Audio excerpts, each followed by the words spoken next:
welcome back to another edition of Coach B Weekly. I'm Ken Baker for RMUcolonials.com, and I'm joined by associate head coach in waiting for the RMU women's basketball team, Charlie Buscalia. Coach B, another week of practice. How's it been going? The energy has risen as we've gotten closer towards this first test.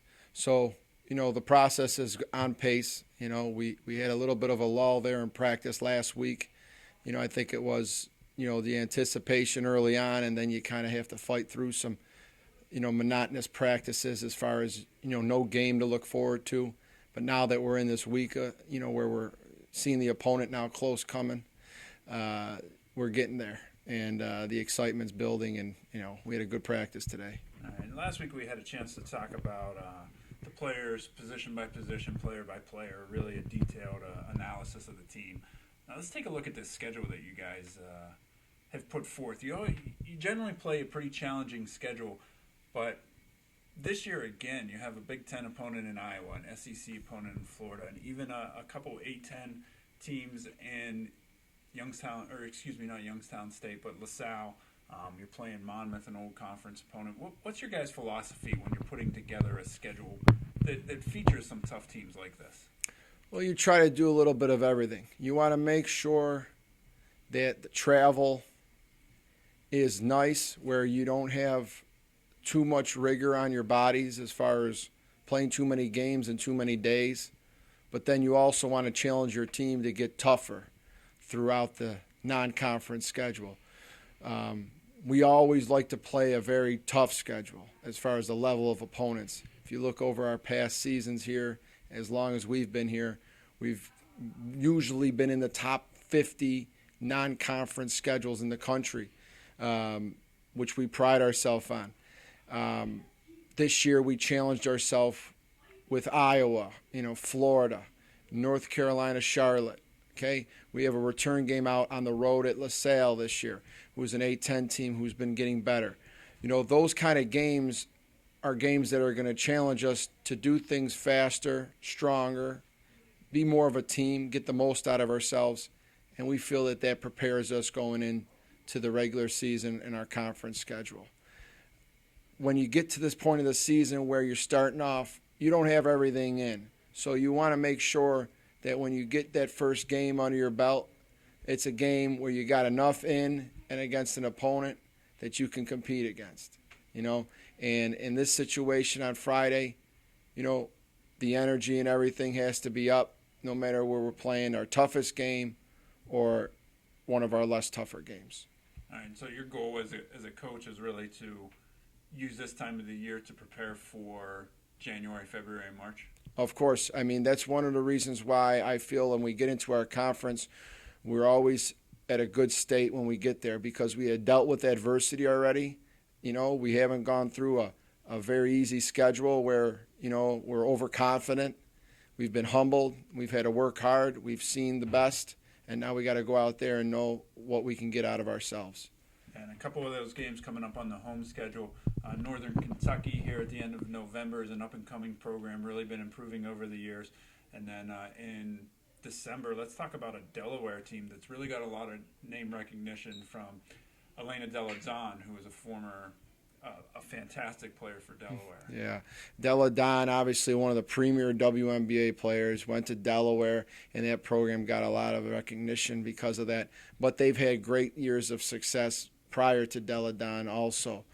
So that's another program that, putting them on the schedule and having them come here to the Sewell Center, it's a great game to have here, and it promotes the level of basketball that we've become. Yeah, certainly two home games worth looking forward to.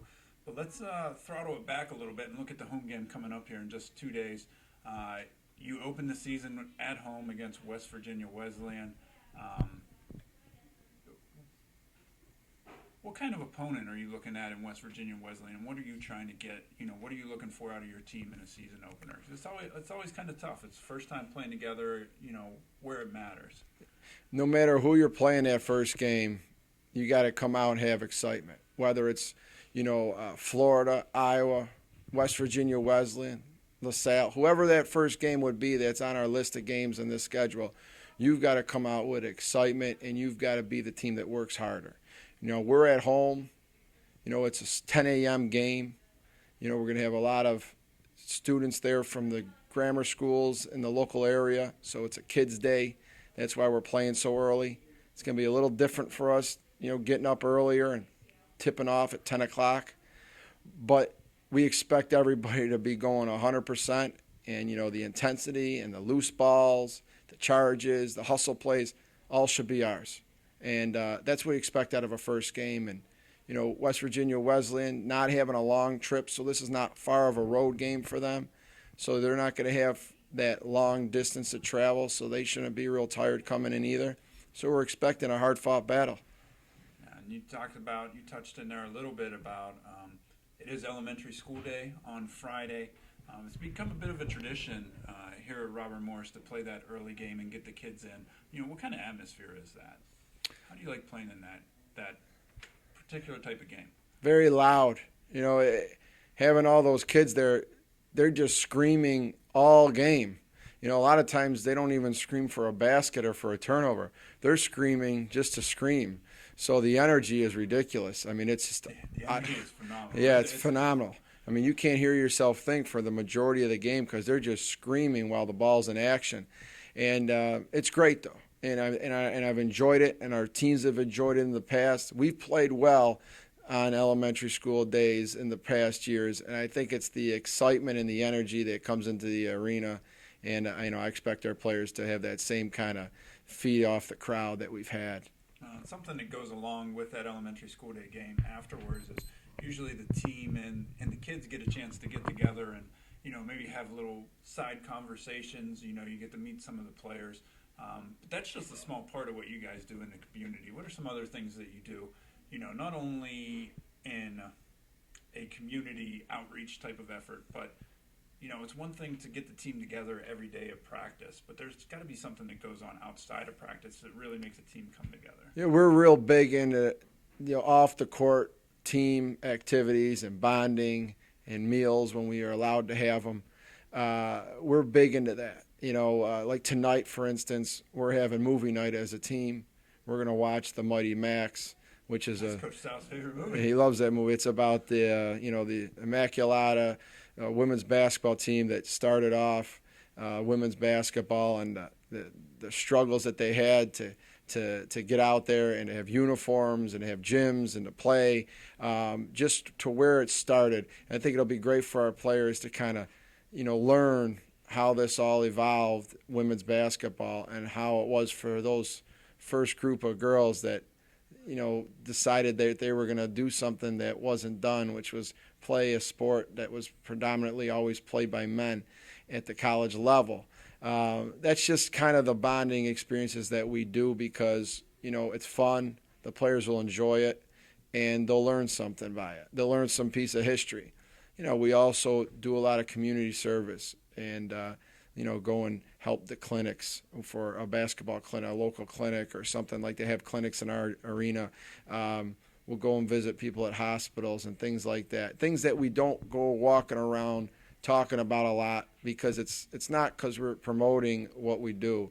We just do it because it's the best thing for our players to be involved in, and I know social media and things like that, you see stuff all over the place promoting everything. And, we let people know that we're out there in the community and stuff, but we do a lot of those things because of what it represents, not because we want a lot of, recognition for it. And if people want to get involved in that, talk to us about it, we do, but we do so many things that, that only we know.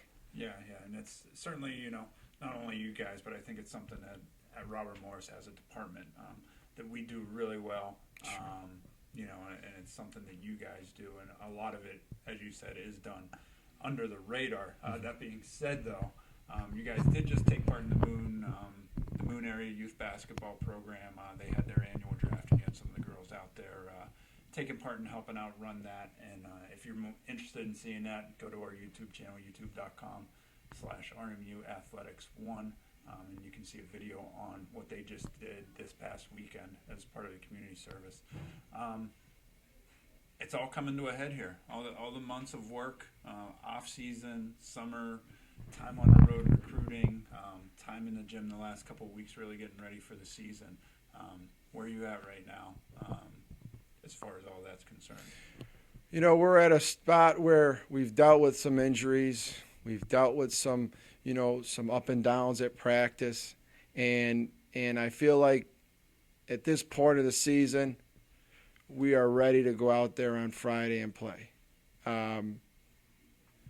We got to a certain point during this practice off season where we were in summer and the beginning of the semester to where it was all development and individual skills. And when you get into the 6 days a week and going full all out practice, it's really now preparing.